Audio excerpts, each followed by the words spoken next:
It's difficult to describe what a profound tragedy Eyes Without a Face dares to be.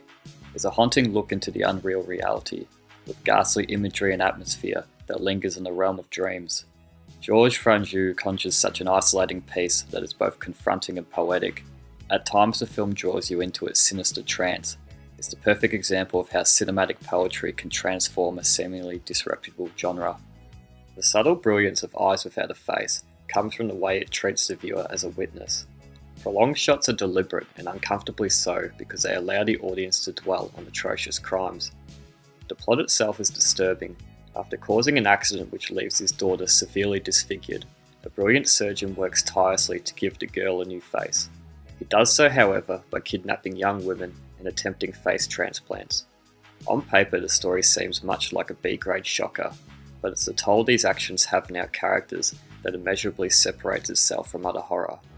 Guilt is a major motivator for the violence that follows. Dr. Genesia' obsessive actions are motivated by guilt and love. It becomes a very human monster, one that is irredeemable.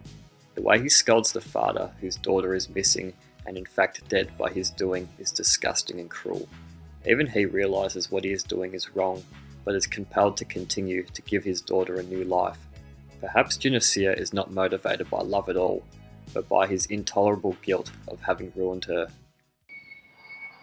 J'ai fait tant de mal pour ce miracle. Tant de mal à toi aussi. Bien sûr.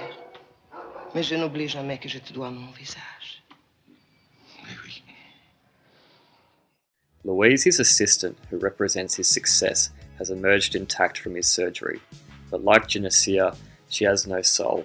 Her function is to lure young women to the clinic, where he performs his ghastly surgical experiments. Some of the more unsettling sequences come from her stalking and winning the trust of these women. What is remarkable about this film is its imagery, its atmosphere, and the perfect rightness of the story's narrative elements. The face and the mask, the graft and the wound, later on the dogs and the doves. As Christiane wanders the corridors of her prison home, like a ghost or phantom merely existing, her past nevermore, the nature of identity, more precisely the loss of identity, plagues her and numerous other characters. Christiane's comments after a supposedly successful surgery brings a glimpse of philosophy, adding a layer of surreal weight and eeriness. Comment dire, avec quelque chose d'angélique que vous n'aviez pas. Angélique, je ne sais pas.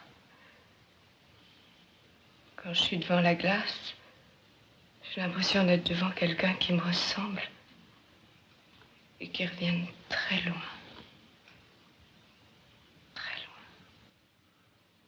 The scene where Christiane telephones her fiancé, who presumes she's dead just to hear his voice, is devastating. This is a direct lifeline to her past that she may never cross. I've always found the mask to be a brilliantly unsettling prop. Its blank, cold expression gives off something otherworldly, a girl perhaps on the precipice of losing herself. The image of the faceless daughter wandering into the woods surrounded by doves left me speechless. Franju constructs an elegant visual work.